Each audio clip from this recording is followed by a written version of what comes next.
Hello everyone, good morning and welcome back to the life of the confused kid. So आज आहे आपला second paper of engineering which is my favourite subject that is BEE. खूप excited आहे मी आणि मला वाईट पण वाटते कारण परत त्या सब्जेक्टचा अभ्यास करायला नाही भेटणार. I got the best teacher for that subject. So आज व्हिडिओ थोडा लेट सुरू केला आहे because of some medical emergencies and personal family issues. But still आत्ता वाजले आहेत 11. आपल्याला निघायचं घरातून 1 वाजता. सो 2 तास आहे. So I will revise a little bit आणि मग मी आवरून निघेल. भीती तर ऑब्व्हियसली वाटते जरी फेवरेट सब्जेक्ट असला तरी.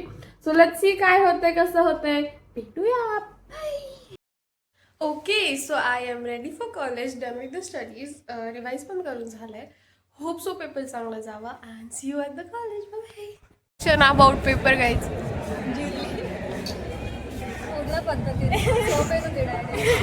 हिची मेन दिव्या नको रडू. पुढच्या सेमला परत देऊ दे.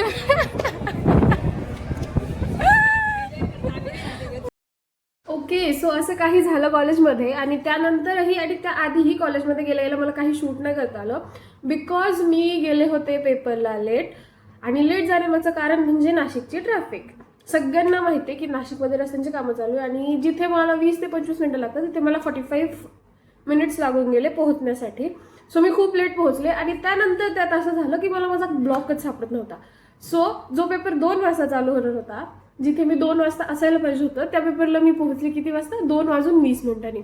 ह्या सगळ्यात मी खूप पॅनिक झाले आणि त्यात तिथे गेल्या क्वेश्चन पेपर बघितली जागेवर. आधी जे पहिले 2-3 क्वेश्चन डोळ्यासमोर आले तेच क्वेश्चन मी केलेले नव्हते आणि तेच आले. त्याच्याने मी अजून जास्त पॅनिक झाली. सो मी 5-10 मिनिटं स्वतःला काम केलं. त्याच्यानंतर पेपर लिहिला.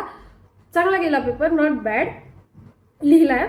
ऑब्व्हियसली स्कोअर पण होईल, पास पण होईल.